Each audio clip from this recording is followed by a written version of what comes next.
it's high time that the Chief Minister meets the press and gives some kind of explanation and assurance.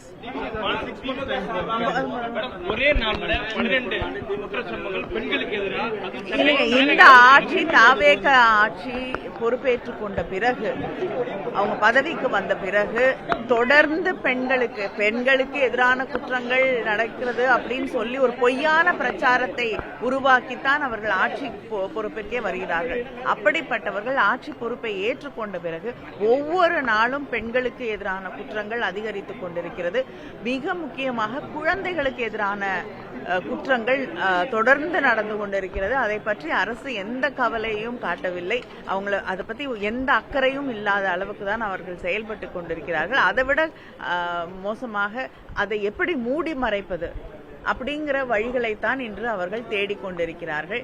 இன்னைக்கு ஒரு குழந்தைக்கு autopsy நடக்கக்கூடிய ஒரு இடத்துல ஒரு எம்எல்ஏ உள்ள போய் அங்கே இருக்கக்கூடிய அந்த குழந்தையோட பெற்றோர்களோடு பேரம் பேசக்கூடிய ஒரு மிக மோசமான ஒரு நிலை. எங்களோட மகளிர் அணியை சேர்ந்த சகோதரி அந்த இடத்துக்கு போகக்கூடிய அந்த நேரத்தில் அதை அவர் கண்கூடாக பார்த்திருக்கிறார்.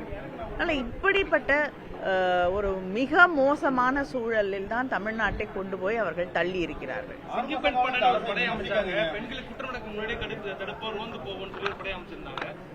இல்லைங்க,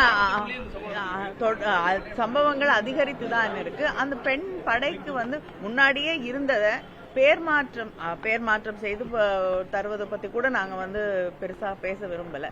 ஆனா அவர்களுக்கு என்ன பவர்ஸ் இருக்கு, என்ன அதிகாரம் இருக்கு, அவங்களுக்கு என்ன சரியான அவங்களுக்கு ஒரு போன் நம்பர் கூட கொடுக்கல. தனியாக அவங்களுக்கு தனிப்பட்ட முறையில் அவங்களுக்கு ஒரு போன் நம்பர் கூட கிடையாது.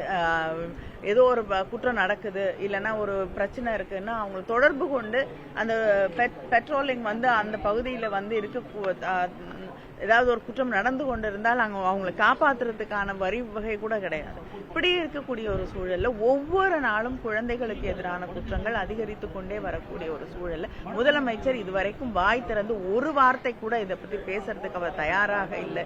அப்படின்னும் போது அவங்களுக்கு மக்கள் மீது, பெண்கள் மீது, குழந்தைகள் மீது, மக்களுடைய பாதுகாப்பு மீது எந்த அக்கறையும் இல்லை. ஏன்னா முதலமைச்சருக்கு நேரடியாக கீழே இருக்கக்கூடிய காவல்துறையை பற்றி அவர் கவலைப்படுவதாகவே இல்லை.